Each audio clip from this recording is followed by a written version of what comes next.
Ito pala yung Golden Bird na ni-rewind. 1 year na siya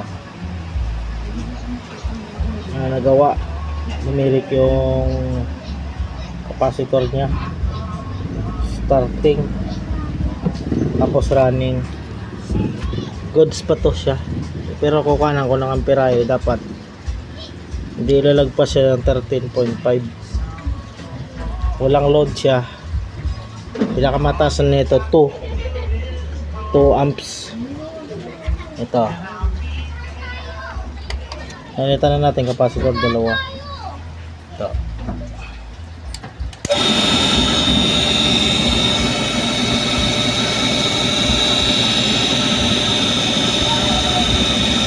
.88 kabila niya 1.